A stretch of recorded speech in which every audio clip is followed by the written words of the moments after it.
Nuestro estudio de esta semana lo encontramos en la Parashat Tetzaveh, ¿sí? Que se traduce como ordenanzas o mandarás. Este estudio se encuentra en Shemot, en Éxodo, en el capítulo 27, a partir del capítulo 20, del verso 20 hasta el capítulo 30, verso 10. La Haftará la encontramos en Ezequiel 43, 10 al 27. Y en el Brit Hadashah la encontramos en Hebreos 13, 10 al 17. En nuestro estudio de esta semana encontramos lo que se refiere a la preparación del aceite de la menorá, las vestimentas de santidad para Aarón, el efod, el hoshen, el pectoral del juicio, la diadema, la túnica, las vestimentas para los sacerdotes comunes, la ceremonia de investidura, la ofrenda tamid, que es una ofrenda diaria que se realizaba todas las mañanas, el altar de incienso, entre más temas con gran sabiduría a la luz de la Torah. Este tema lo hemos titulado Luz, Santidad y Aroma Fragante. Ahora, como en todas las porciones, nuestro maestro nos ha enseñado que se inicia con lo que nos habla la porción de la Torah, ¿verdad? Y nuestro estudio comienza narrando lo siguiente. Y tú ordenarás a los hijos de Israel que tomen para ti aceite de olivo, puro, prensado para iluminar, para encender una lámpara en forma permanente, en la tienda de reunión, afuera del velo que está junto a las tablas del testimonio. Ahora, la regla, ¿sí? La tendría que arreglar Aarón y sus hijos desde la noche hasta la mañana, ante Hashem. Esto era un decreto para sus generaciones de los hijos de Israel. Tetzaveh, ordenanzas. Es fundamental entender que este shur nos muestra y se centra en cómo fueron elegidos primeramente y las vestimentas de los sacerdotes, ¿verdad? Todo lo que tenían que portar. Ahí nos está informando lo que es este estudio. Permítame porque estoy agregando a más participantes a la reunión. ¿Sí? Ok. Bueno. Entonces, como les estaba comentando, eh, las vestimentas que portaban los cohenes, los sacerdotes. Ahora, vemos que la Torá se centra en las personas que realizaban su servicio dentro del templo, principalmente, ante la presencia de Akadosh Baruj Hu. Como primer tema vamos a manejar lo que es el aceite de la menorá. Si bien la primera ordenanza, el aceite para la menorá, el cual debería ser completamente puro, obtenido del primer prensado de una oliva, siendo una gota perfecta, clara y sin sedimentos. La Torá nos dice que la oliva debe de ser machacada. Esto con la finalidad de ser usada para la menorá, ya que requería un aceite de alta calidad. No era cualquier aceite, era de alta calidad, para que la llama fuera clara y brillante, porque el aceite con sedimentos producía una llama débil y sin brillo. Además que ésta producía humo, el cual podría contaminar al lugar santísimo. El término machacado en hebreo es katit y se utiliza para describir algo que ha sido sometido a un proceso de molienda o prensado, lo que nos indica que el olivo debe de sufrir presión para soltar esas primeras gotas de aceite puro y que a su vez éste pueda dar lo mejor de ella y producir su mejor luz. Esa es la finalidad del aceite de la unción. Ahora, la Mishnah en Menajot 8.4 detalla el meticuloso proceso para obtener el aceite de mayor calidad. Nos menciona que se realizaban 3 cosechas de aceitunas al año y de cada una se extraían 3 tipos de aceites. El aceite para la menorá debía ser machacado, ¿sí? Molido. Las aceitunas se machacaban ligeramente en un mortero y luego se dejaban reposar para que el aceite fluyera por gravedad. Esto estabilizaba que los sedimentos de la pulpa o el hueso no fluyeran por el líquido y logrando sacar solamente ese aceite claro. Es decir, ellos se trituraba la aceituna, pero a una presión no mayor hasta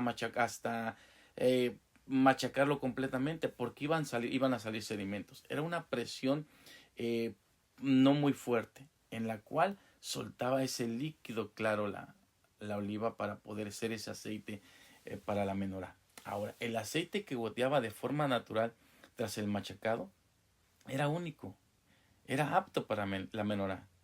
Los aceites obtenidos mediante prensados posteriores, aunque eran aptos para ofrendas de comida, no se permitía para el encendido del candelabro. El Talmud babilónico, en el tratado Menajot 86 AB, nos explica que el aceite no solo debía ser puro en esencia, sino estar visiblemente libre de cualquier partícula. Si se encontraba espuma blanca o sedimentos en el fondo de la vasija, ese aceite se consideraba inválido, no apto para el encendido de la menorá. Así como ese aceite tenía que ser un aceite claro, sin sedimentos, apto para encender la menorá, así nosotros también tenemos que ser. Tenemos que ser claros, transparentes, ¿sí? Aptos para poder servir al reino del Eterno. Porque si no somos transparentes, si no somos aptos, no podemos ser esa luz, como la luz que encendía la menorá, ¿sí? El aceite de oliva era tan preciado que se describe como el tesoro del templo, por lo que se inspeccionaba el flujo del aceite para asegurar que solo la sección más pura fuera recolectada en esa vasija pequeña para mantener esa fragancia y esa pureza. O sea, no era la mayoría del aceite, era un aceite seleccionado de gran manera por los sacerdotes. Desde una perspectiva hebrea, los sabios nos enseñan que mientras las ofrendas de comida que permitían aceite de menor calidad, estas representan nuestras acciones físicas, mientras que la menorá, el aceite que estaba en la menorá, representa la sabiduría divina. Por ello es que el aceite de la menorá debía ser absolutamente puro, sin residuos de ego o intenciones impuras. Cuando nosotros queremos servir al Eterno, nuestro ego se debe de quitar. Nuestras intenciones impuras deben de desaparecer. Ahora, la palabra hebrea ner tamid se traduce como llama eterna. El aceite alimentaba la llama que ardía continuamente. Los escritos hasídicos explican que la aceituna debe ser machacada para dar su aceite, como lo hemos estado viendo, pero simbolizando que a menudo nuestra mayor luz espiritual surge de los momentos de presión o dificultades que pasamos en la vida. Muchos hemos pasado por dificultades, por presiones. Quizá esa presión, esa dificultad, ha sacado lo mejor de nosotros. Ahora, esta es una de las metáforas más profundas de la espiritualidad judía, la transformación del dolor en luz. En la tradición rabínica, el proceso del aceite no es un castigo, sino una revelación de la verdadera esencia de un temeroso de Hashem. El Midrash en Rabá 36.1 nos menciona lo siguiente. Dice que los sabios preguntaron, ¿por qué Israel es comparado con un olivo y no con otros árboles? La respuesta fue la siguiente. Así como la aceituna no entrega su aceite a menos que sea machacado, así también Israel no retorna al buen camino si no es a través de un sufrimiento. ¿Cuántas personas, cuántos de nosotros no hemos regresado al Elohim de Israel? Realmente porque hemos pasado por un proceso de sufrimiento, porque hemos pasado por un machacamiento, por una situación difícil en nuestra vida. Ahora, el machacado no destruye la aceituna, como lo hemos mencionado, simplemente extrae lo mejor que tiene dentro de sí. Sin esa presión, el potencial de iluminar el mundo permanecería atrapado en su interior. Cada uno de nosotros, sin pasar por ese proceso, seguiríamos atrapados en nuestro interior. No sacaríamos esa mejor luz, esa mejor intención que tenemos dentro de nosotros. Uno de los sabios de la Torá nos explica que el hombre a menudo se vuelve grueso o insensible, ¿sí? Todo esto por la comodidad. Las tribulaciones funcionan como el mortero que rompe nuestra cáscara, nuestra clipá. Esa clipá, esa cáscara de ego que tenemos nosotros es lo que hace que se rompa para que nosotros podamos realmente caminar en las cosas de Hashem. El texto nos dice que el aceite es machacado para la iluminación, no para la oscuridad. Si el proceso de ser machacados nos hace mejores, más humildes, más compasivos, con más alegría, y más sabiduría de lo alto, entonces el machacado cumplió el propósito divino en cada uno de nosotros. Pero si ese proceso no nos hace tener alegría, ser compasivos, con humildad y con la sabiduría de lo alto, realmente entonces, ¿qué es lo que falta?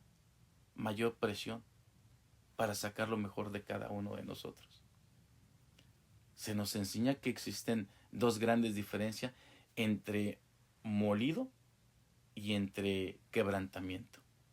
El aceite de la menorá debía ser machacado, ¿sí? Pero no debía ser molido.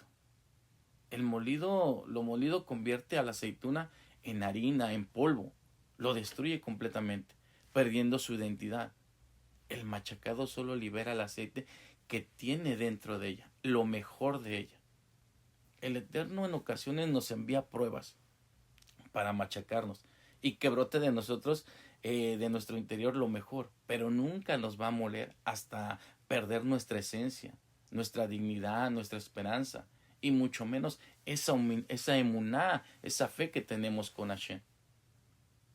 El Tejilino, el Salmo 51:19 nos dice: los sacrificios a Elohim son un espíritu quebrantado. Por tanto, a un corazón quebrantado y oprimido, oh Elohim, no despreciarás. Un corazón quebrantado no va a despreciar el Eterno. Pero un corazón con ego, con orgullo, ¿ustedes creen que el Eterno lo va a aceptar? Ahí aprendemos que un corazón que tras pasar por la prensa de la vida ha dejado de ser rígido y se ha vuelto líquido, suave y capaz de alimentar esa llama que irradia una luz brillante y constante. Sabemos que en el aceite se encuentra algo muy especial, porque es un líquido que no se mezcla con otros, ya que siempre flota por encima. Cuando un ser humano pasa por el machacado de las pruebas, desarrolla una claridad espiritual que lo hace elevarse por encima de las circunstancias mundanas. Tal como el aceite puro flota sobre el agua, así el temeroso de Hashem siempre debe estar en las cosas celestiales, en las partes superiores y no en las inferiores, no en los placeres de este mundo. Así como el aceite fue obtenido mediante proceso de machacado, nuestro maestro de justicia Yeshua pasó por la prensa de aceite que en hebreo se llama Getsemaní. Pasó por ese Getsemaní para que esa luz del mundo nunca se apague y pueda arder en cada uno de nosotros. En la Parashat Tetzaveh, Hashem le pide a Moshe algo muy especial. Él está pidiendo algo tan especial que es preparar una esencia magnífica y agradable para esa menorá, ¿sí? Entonces, nosotros tenemos que dar gracias al Eterno por Yeshua HaMashiach, porque Él fue prensado y vaya que derramó aceite para que podamos nosotros poder iluminar. Ahora, no cualquier aceite, sino un aceite perfecto. Esta instrucción técnica esconde una de las lecciones más dulces y confortables para nuestra nechama, para nuestra alma, especialmente cuando atravesamos esos momentos tan difíciles que la vida nos tiene. A nadie le gusta ser golpeado por las circunstancias. Sin embargo, el olivo nos enseña que el fruto tiene dos partes, una que es la carne y la otra es el líquido, el aceite. La carne es buena para comer, pero solo el aceite puede producir luz. Muchas veces vivimos conforme a nuestra carne, la comodidad, nuestras rutinas, los placeres del mundo, nuestro ego. Pero cuando llega esa prueba, el machacado de la vida, no es porque Hashem quiera destruir el fruto, sino porque desea lo mejor de cada uno de nosotros.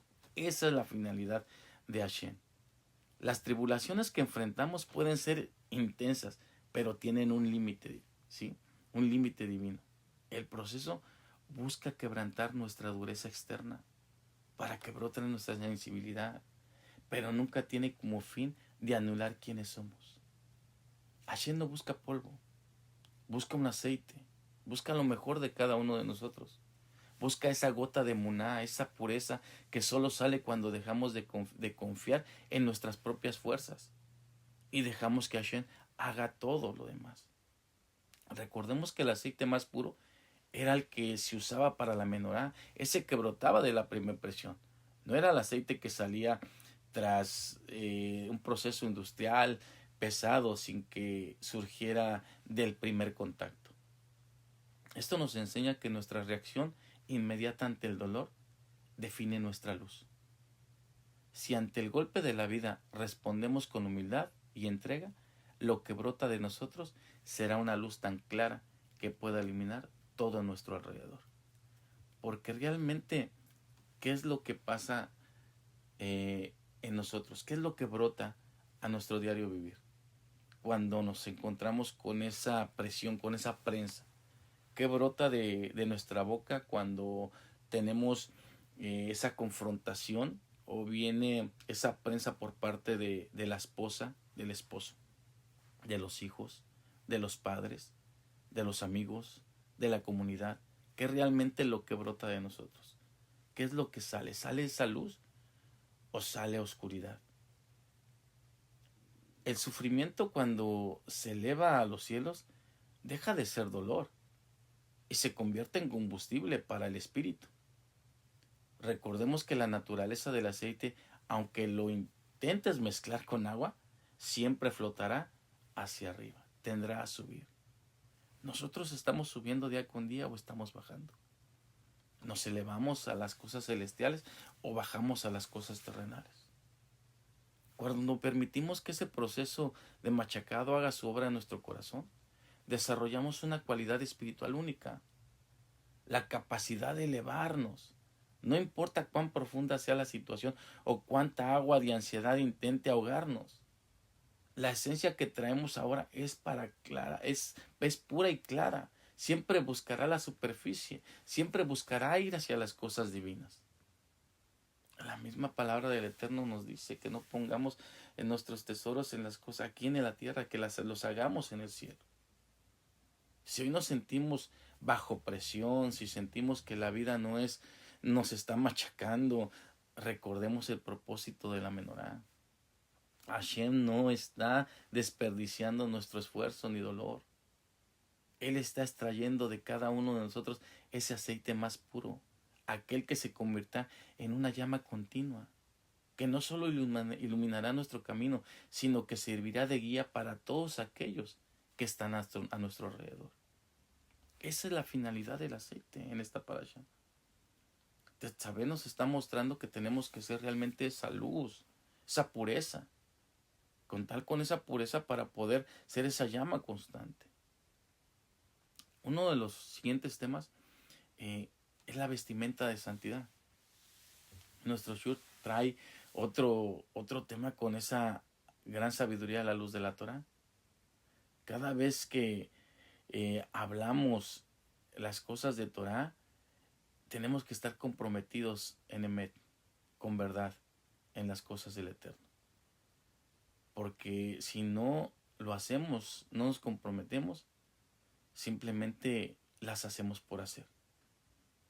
El apóstol Pablo nos dice en el Pasuk 2 del capítulo 28, en nuestro Pasuk 2 del capítulo 28 de nuestro estudio, nos cita lo siguiente sobre las vestimentas de santidad. Y dice: harás vestimentas de santidad para Aarón, tu hermano, para gloria y esplendor. Vestimentas de santidad, que en hebreo se dice Bigdei Kodesh. El diseño de las vestimentas sacerdotales no es estético, no es una vestimenta de última moda, de marca. Representan una estructura de expiación y un prototipo de Mashiach. Según el Talmud, en Sebajín 88b, las 8 prendas del sumo sacerdote, del Cohen Gadol, funcionaban como sacrificios y que tenían el poder de expiar pecados específicos de las naciones de Israel. La túnica expiaba el derramamiento de sangre por el asesinato. Los calzoncillos espiaban la inmoralidad sexual. La mitra, al ir sobre la cabeza, espiaba la altivez o soberbia. El cinturón espiaba los pensamientos impuros del corazón. El pectoral, con sus 12 piedras, espiaban los errores en el juicio y la justicia. El efod espiaba el pecado de la idolatría. El manto, con sus campanillas, espiaban la shonjará, la lengua mala, los chismes, las murmuraciones.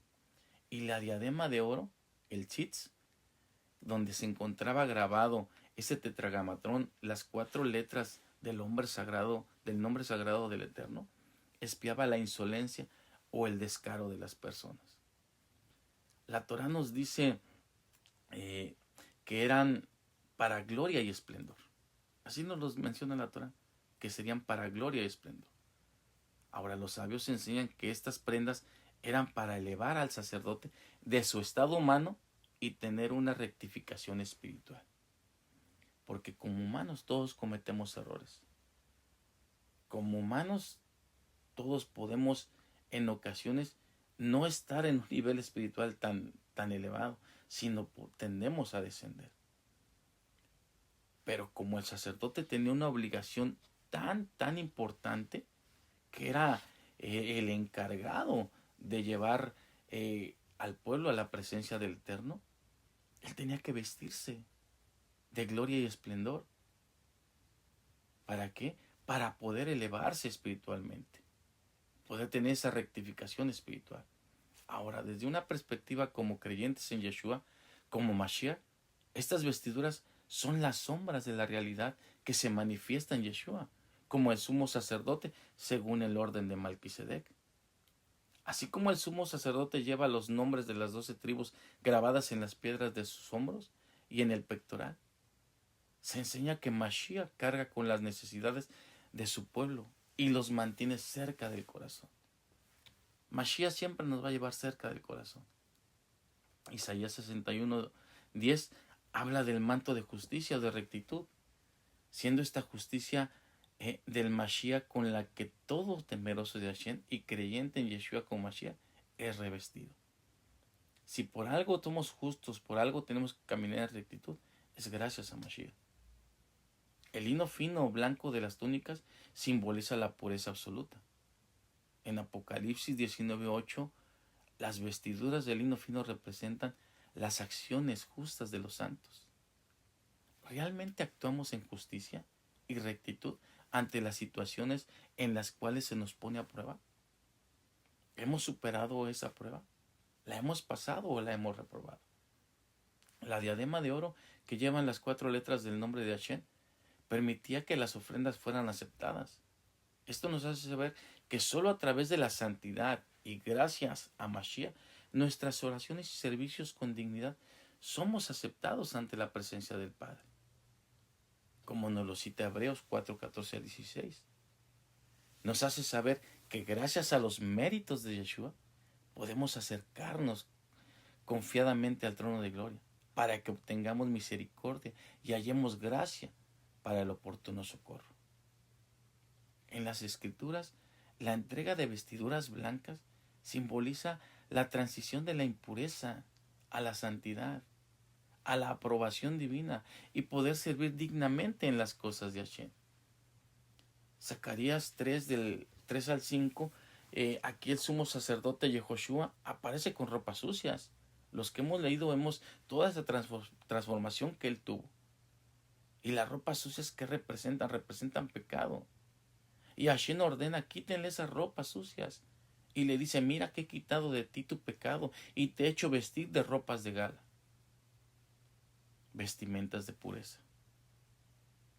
Las vestiduras blancas son una promesa específica para ese remanente que se encuentra firme en espíritu y en verdad.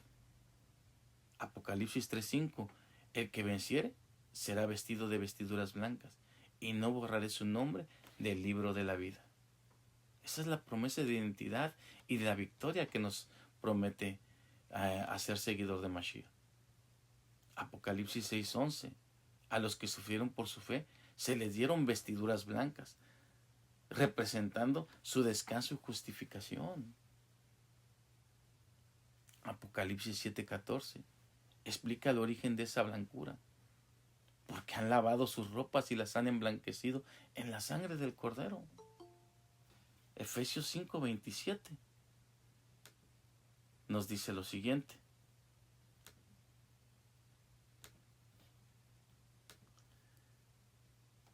Describe la meta de todo temeroso de Hashem, que es la pureza total.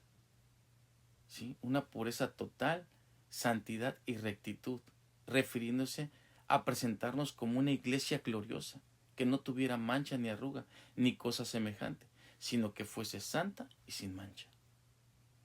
De ahí la preparación de las bodas del Cordero.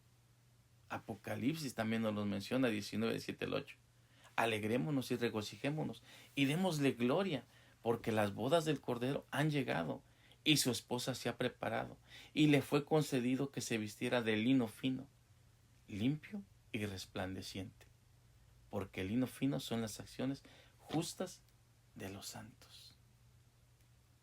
Aquí nos estamos dando cuenta de esas bodas de Cordero, ¿sí? Que tienen que ser limpias, de lino fino y resplandecientes. Desde los escritos rabínicos, el blanco alude a la bondad, a Gesed, y la expiación, como el hilo rojo que se volvía blanco en Yom Kippur. Para el creyente como Mashiach, estas vestiduras no son méritos propios, sino la justicia imputada de Yeshua dada a cada uno de nosotros. Hebreos 7:26 nos dice, porque el sumo sacerdote nos convenía, santo, inocente, incontaminado, separado de los pecadores y exaltado por encima de los cielos, que no tiene necesidad cada día, como los sumos sacerdotes, de ofrecer primero sacrificios por sus propios pecados y después por los del pueblo. ¿Por qué hizo esto de una vez? Por todas, ofreciéndose a sí mismo. Él no tenía que hacer sacrificios por sus pecados. Hoy en día nosotros tenemos que pedir perdón. Tenemos que doblar rodilla, porque a diario quizá cometemos transgresiones. Iniciamos con nuestro shaharí, iniciamos con la midá, ¿sí? Y terminamos con nuestra oración de la noche, en la cual nos ponemos a cuentas completamente con el Eterno. Ahí es donde nos ponemos a cuenta y le pedimos perdón por cualquier intención que hayamos hecho consciente o inconscientemente. ¿Para qué? Para que podamos estar realmente ante la presencia del Eterno. Ahora, las vestimentas de santidad son vestimentas blancas, son vestimentas de gala. Y viene una consagración, ¿sí? Porque la porción Tetzabé es fascinante, porque como lo hemos visto se centra en las vestiduras sacerdotales y también en la consagración de los sacerdotes, de los Kohanim. Y aprendemos que encierra una dimensión espiritual profunda sobre cómo nosotros hoy en día podemos convertir nuestra propia vida en un servicio sagrado. En Shemot 29:20 nos habla de la consagración de los miembros, citando lo siguiente: sacrificarás al carnero, tomarás de su sangre y la colocarás sobre la parte media de la oreja de Aarón y sobre la parte media de la oreja de sus hijos, la derecha y sobre el pulgar de su mano derecha y el dedo gordo de su pie derecho, y arrojarás la sangre sobre el altar en derredor. ¿Qué nos quiere decir todo esto? Nos está narrando el proceso de elevar a Aarón y a sus hijos al servicio divino. La Torá describe un ritual muy específico con la sangre del carnero. Este es el fundamento en el cual el rabino Shaulo nos habla sobre ofrecer nuestros miembros. En Romanos 12:1 nos dice: así que los exhorto, hermanos, por la misericordia de Hashem, a presentar nuestros cuerpos como sacrificio que está viviendo santa y agradable ante Elohim. Esta es nuestra adoración verdadera. El acto de la ceremonia de investidura no era meramente un ritual, representaba la entrega total del ser humano a la voluntad del Creador. Nosotros tenemos que entregar completamente cada uno de nuestros miembros a la voluntad de Hashem. La oreja escucha, simboliza la disciplina y la atención ante el actuar. Y poder servir al Eterno, debemos saber escuchar la voz de Hashem y filtrar lo que dejamos entrar en nuestra mente, porque nos estamos comprometiendo a no escuchar calumnias, murmuraciones, en sí a no escuchar la shonjara. Debemos estar atentos a únicamente la voz de Hashem.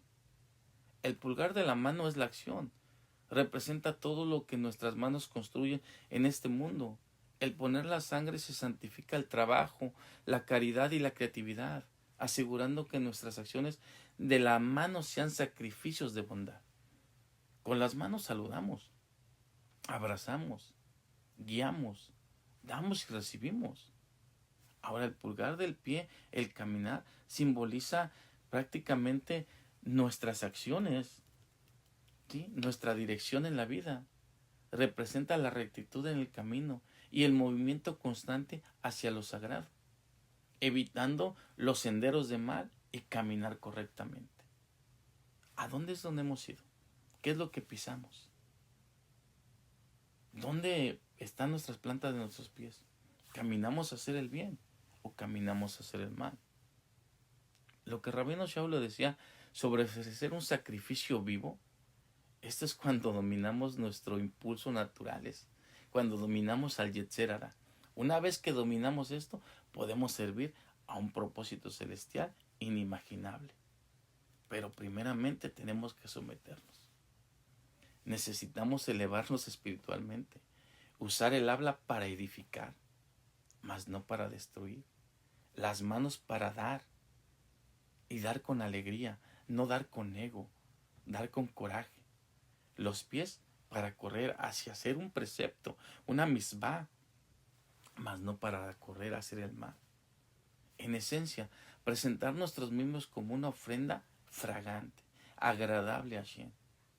Curiosamente, en esta parashá, el nombre de Moshe no aparece en esta sección. Y de esto aprendemos que el verdadero servicio requiere humildad, hacerse a un lado para que la luz del Creador brille a través de nuestras vestiduras espirituales y nuestras acciones. Nuestros miembros son importantes y muy importantes en el servicio de Hashem, ya que son como una herramienta de santidad o una herramienta de destrucción. Porque los ojos es para buscar lo bueno de los demás, no los defectos ni las malas acciones. Se nos enseña desde una ética judía que contamos con dos ojos. El ojo derecho, que es para ver todo lo bueno de los demás, todo lo bueno de los que están enfrente. El ojo izquierdo, como está un poquito más hacia el corazón, inclinado al corazón, es para ver todos nuestros defectos, todas nuestras irregularidades que están dentro de nosotros. Pero creo que hoy en día se usa al revés. ¿Sí? Lo usamos para ver todos los defectos de los demás y el ojo derecho lo usamos para ver solamente lo bueno que tenemos nosotros. Ahora la boca es para emanar palabras, pero emanar palabras de Torah, no para destruir, no para dividir, no para hablar cosas que van a lastimar a los demás. Antes de hablar, antes de soltar una palabra, se nos enseña que primero tenemos que filtrarla. Una vez que está en la mente, tenemos que pensar, ¿es bueno que lo diga o es malo que lo diga? Si es malo que lo que voy a decir y no edifica, mejor no lo digo. Y es mejor quedarse callado. El corazón, ¿sí? El corazón como el altar de incienso, donde arde ese deseo de conectarse con lo divino y no con los placeres de este mundo. ¿Realmente qué hay en nuestro corazón? ¿Qué es lo que nuestro corazón anhela? ¿Anhela las cosas de Hashem? ¿O anhela aún todavía un carro del año? ¿Una bolsa de marca? ¿Vestiduras ostentosas? ¿Qué es lo que realmente anhela nuestro corazón?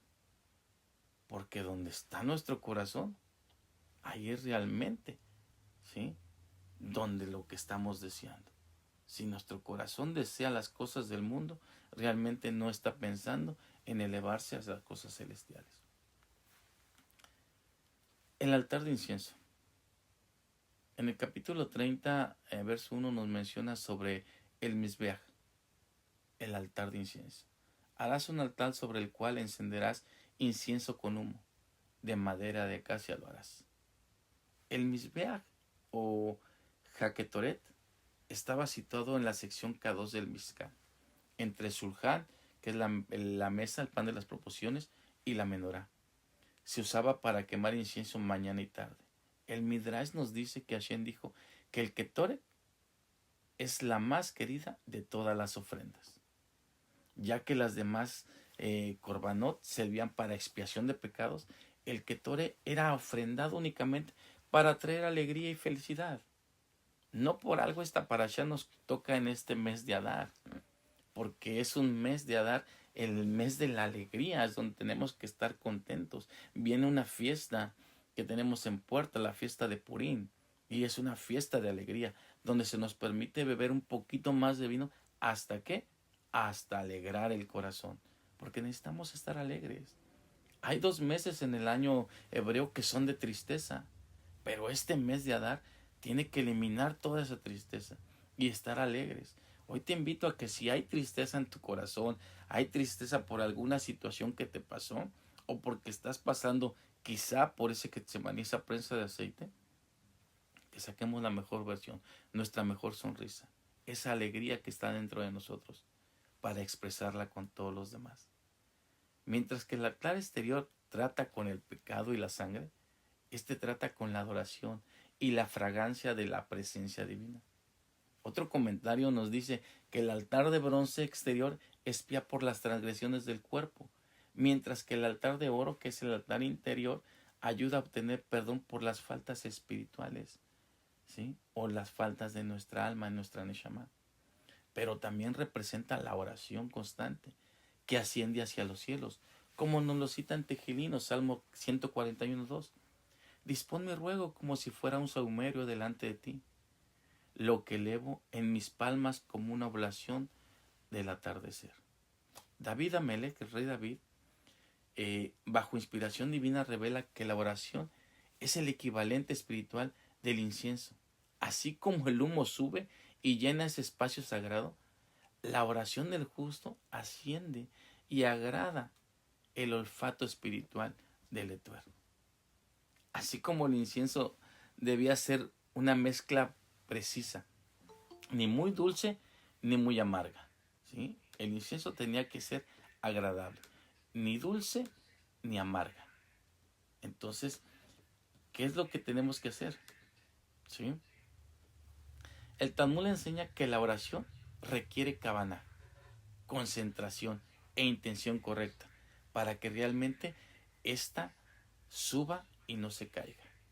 Cuando nosotros oramos, porque todos hemos estado en oración, todos hemos doblado rodilla, pero realmente cuando estamos en oración, estamos concentrados realmente, tenemos esa cabana para que suba como lo fragante ante la presencia de Hashem, o entra la interrupción de nuestro afán, nuestro trabajo, nuestros malos pensamientos, nuestra frustración, todo eso, que hace que esa oración no suba. Al contrario, esa oración hace que caiga. En el libro de Apocalipsis Apocalipsis capítulo 8, versos 3 al 4, se describe a un ángel en el altar celestial. Él está añadiendo incienso a las oraciones de los santos, lo que refuerza la idea de que nuestras peticiones necesitan ser perfumadas, agradables y de corazón, con un buen corazón. No es solo un gesto físico, sino una señal de redención total. En la perspectiva hebrea, levantar las manos simboliza que el hombre reconoce su provisión y ayuda, ¿sí? Y reconoce la ayuda que viene de arriba, que viene de los cielos, alineándonos perfectamente con el servicio del Eterno. Cuando levantamos las manos estamos rindiéndonos por completo. Existe una enseñanza de conexión con la nube de gloria que posaba sobre el tabernáculo. Se comenta que el humo del incienso se vinculaba en la nube de gloria en la que Hashem se manifestaba, simbolizando los atributos de misericordia.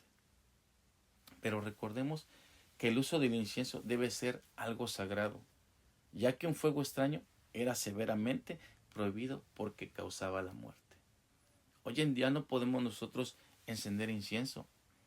Es lamentable ver que muchos hermanos que festejan o celebran las Marín, entre ellas Yom Kippur, el día de la expiación, eh, prenden incienso. Está prohibido, no está permitido que lo hagamos, pero salve shalom que cometamos nuestros errores. Por eso siempre yo les comento que todo lo que se nos enseña tenemos que investigarlo, no creerlo. No crean todo lo que yo les digo o lo que los maestros dicen.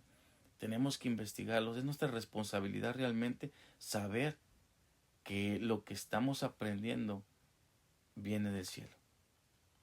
Ahora, ¿por qué un fuego extraño era severamente prohibido? Nada de Abiud.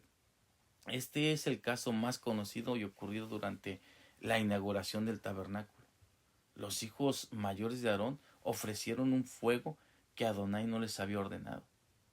Los sabios discuten si su pecado fue entrar en estado de ebriedad, no consultar a su padre Aarón o simplemente la arrogancia de innovar en el servicio del Ketoret. Y la consecuencia fue que un fuego salió de la presencia del Eterno y les dio muerte instantáneamente. Hay otra versión, no quiero entrar tanto en ese tema de esa otra versión, pero aquí nos dice que les dio muerte instantáneamente. Como no fue como le sucedió a la rebelión de Cora. La rebelión de Cora con sus 250 líderes que desafiaron la exclusividad del sacerdocio de Aarón, ellos cometieron también un error al no ser personas sin autoridad, pero estos tomaron incienso para ofrendarlo como prueba de su santidad ante Akadosh Baruj Hu. ¿Y qué fue lo que pasó? La Torah nos dice que fueron consumidos. A diferencia de Nadab y Abiud, estos sí fueron consumidos. Nadab y Abiud cayeron instantáneamente muertos. Dicen que cuando existe la Torah nos hace mención que cuando fueron extraídos, sus cuerpos se encontraban perfectamente intactos, sin quemaduras. Ni su ropa estaba quemada.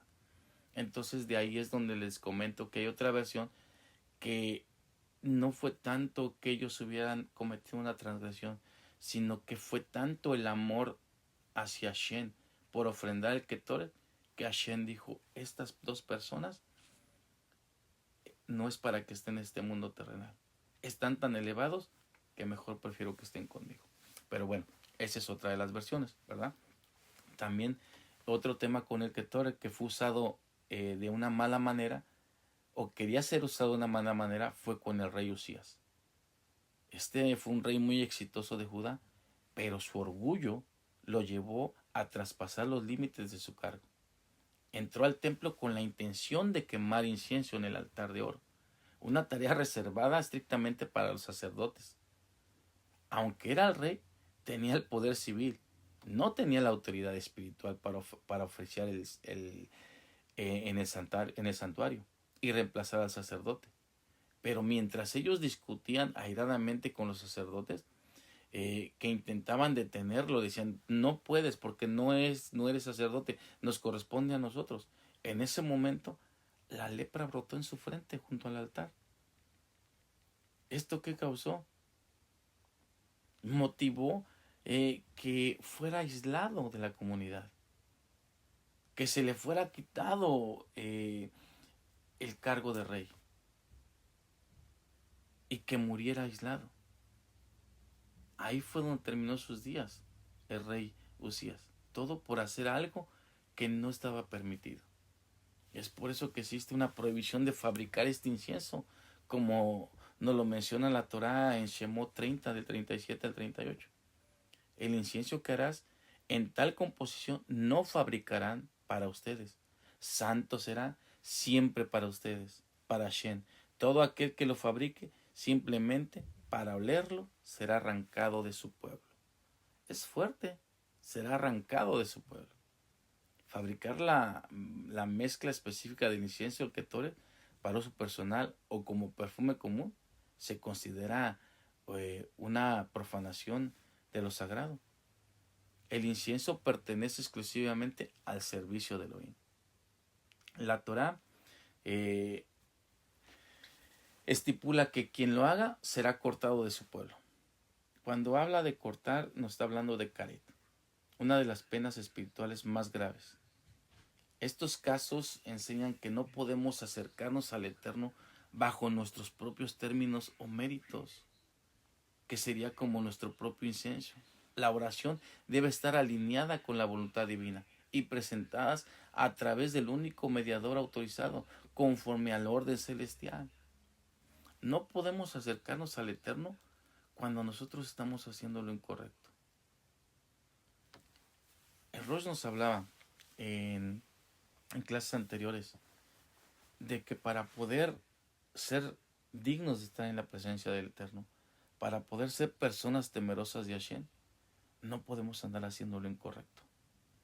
No podemos hablar de Torah cuando estamos cometiendo pecados de inmoralidad sexual, transgresiones que la Torah estipulan que no se tienen que hacer, porque entonces en ese momento vamos a ser cortados. Viene una pena. Si no físicamente cortados de muerte, espiritualmente sí. Estamos muertos espiritualmente, porque no somos nada. Nada más resonamos con palabras bonitas, pero realmente no somos nada dentro de nosotros. Entonces, de esta forma, cuando nosotros hacemos nuestras oraciones y le pedimos al Eterno, tenemos que ir limpios completamente, ¿sí? Y que sean por los méritos de Mashiach, porque nuestros méritos no son suficientes.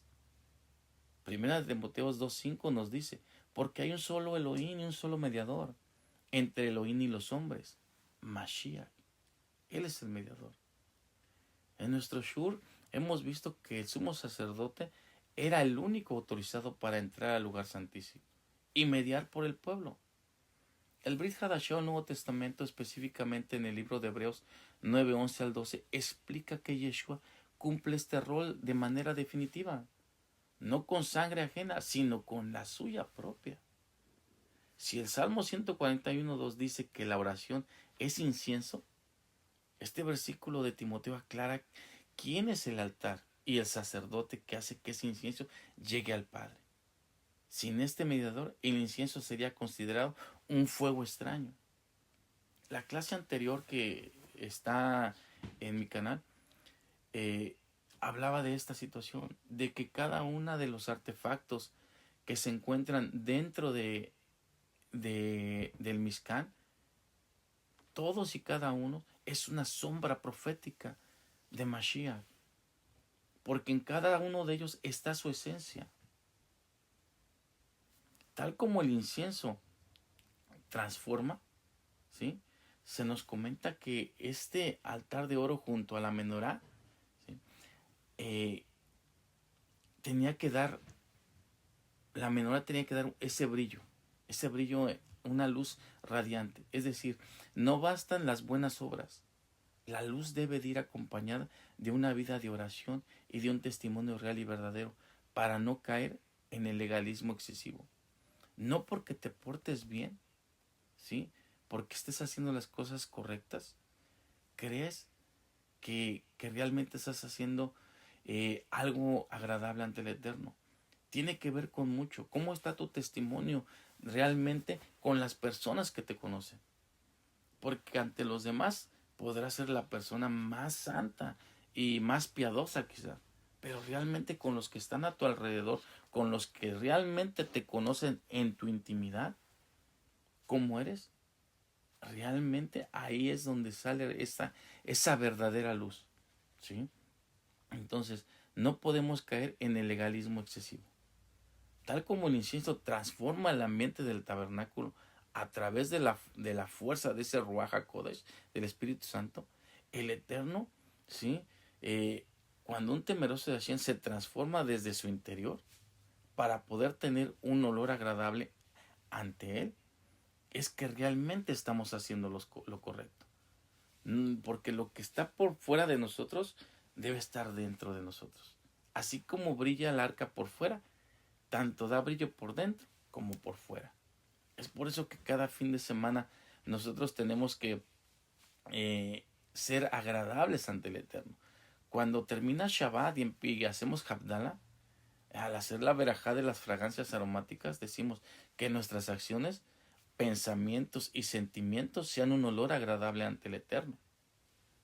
Porque de esta manera nos estamos rindiendo para que esas acciones incorrectas no vengan y sean transformadas completamente por acciones correctas. Porque somos seres humanos y quizá en ocasiones no seamos ese olor fragante ante el Eterno.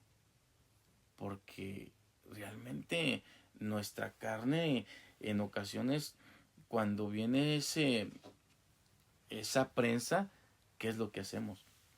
¿Cuál es nuestra reacción? Pero Baruch Hashem, para finalizar, la Haftará de nuestro Shur la encontramos en el libro de Ezequiel, capítulo 43, verso 10 al 27. Y siendo el broche de oro perfecto, pues conecta el tabernáculo del desierto con el templo del futuro y la restauración final. En el verso 10, Hashem le dice a Ezequiel que muestre el diseño del tabernáculo a la casa de Israel, para que se avergüence de sus iniquidades. El diseño sagrado no es solo arquitectura, es un espejo de la santidad divina.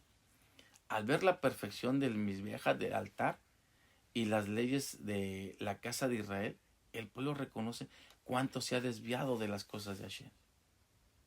¿Realmente nosotros reconocemos las veces que nos hemos desviado de las cosas correctas ante el Eterno?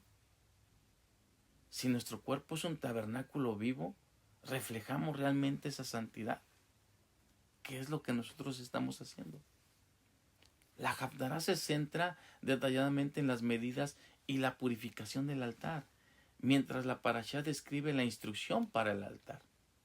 Ezequiel describe su restauración.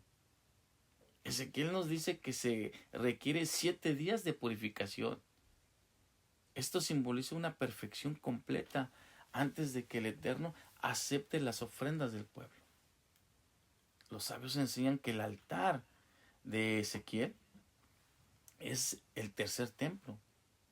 Su purificación es necesaria porque el altar es el punto de contacto donde lo terrenal es elevado a lo celestial. El verso 27 cierra con una promesa poderosa. Y acabados estos días, los aceptaré a ustedes, dice Adonai, el Eterno. Estamos cerca de la Geulá, de los últimos tiempos. ¿Realmente seremos aceptados por el Eterno? El templo de Ezequiel muestra que el servicio al Eterno tiene un orden. No hay comunión sin altar y no hay altar sin santidad. Tetzabé nos dice que el aceite no fluye si el aceite no es machacado. A veces nos sentimos machacados por las pruebas de la vida. Pero ese proceso no es para destruirnos, sino para extraer lo mejor de nosotros. Solo el aceite machacado puede encender la luz que no se apaga, esa llama constante. Si queremos brillar para el Eterno, debemos permitir que Él procese nuestro carácter, nuestro pensamiento, nuestra forma de hablar, de mirar, de caminar, de tocar.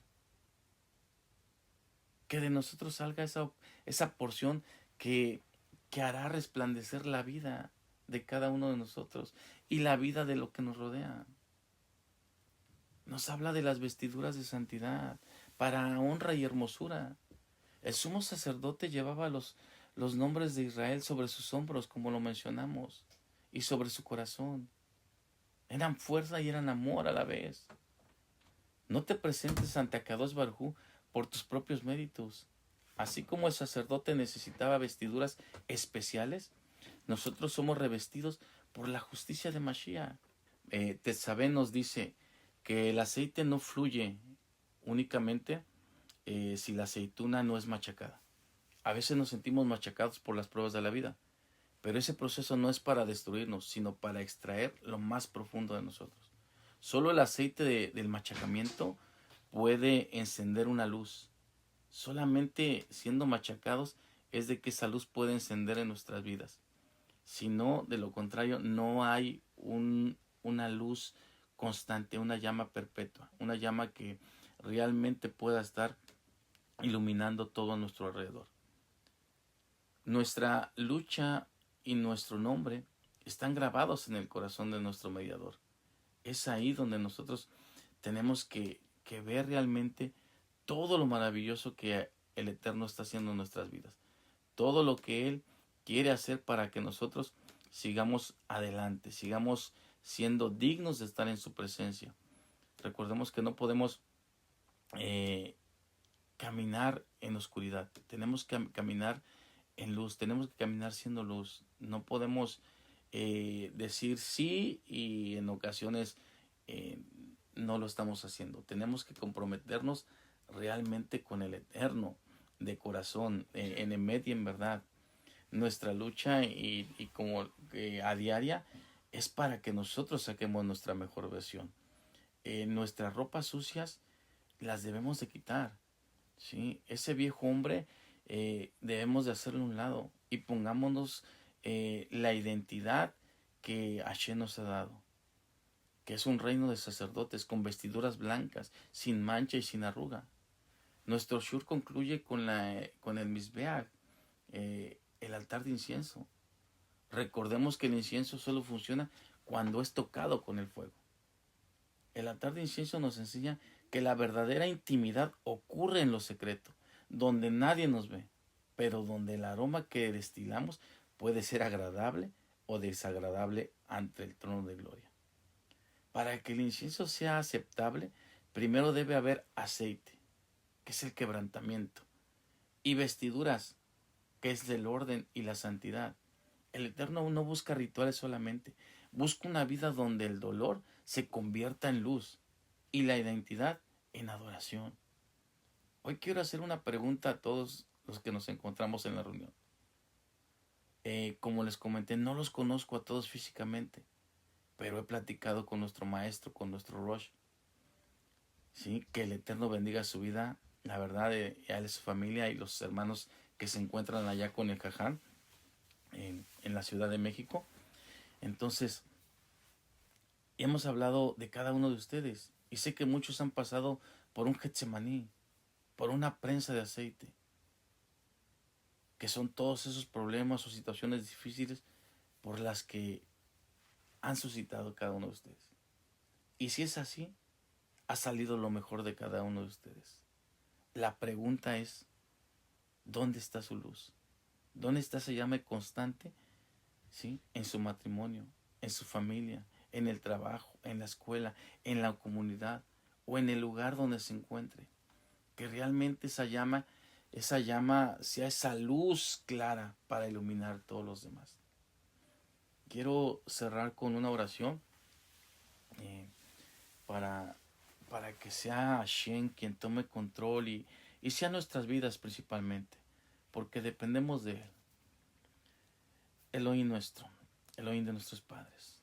En este shur que ha culminado, te entregamos nuestra vida, nuestra oliva. Si estamos siendo machacados, que el resultado sea el aceite puro de una fe inquebrantable, que encienda tu menorá en nosotros. Vístenos de tus vestiduras de justicia para que nuestra vida sea para tu honra y hermosura. No para la vanidad del mundo, sino que sea para la honra y la gloria tuya. Que nuestras oraciones en este momento suban desde el altar de nuestro corazón como ese incienso más fino, sin fuego extraño, sino con el fuego de tu verdad. Gracias por el mediador que nos permite entrar confiadamente a tu presencia, a Yeshua nuestro Mashiach, porque gracias a su sacrificio es que tenemos ese acceso al trono de gloria. Amén y amén. Baruch Hashem, que el Eterno bendiga sus vidas, esperando que este shur haya sido de bendición a cada uno de ustedes. Nos despedimos con la oración arónica, la oración sacerdotal. Yebereje Adonai benishbereja, Y haré Adonai panabeleja bijuneja. Isa Adonai panabeleja.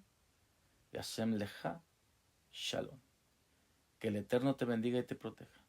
Que el Eterno haga brillar su presencia sobre ti y sea clemente. Que el Eterno eleve su rostro hacia ti y ponga paz en ti. Amén y amén.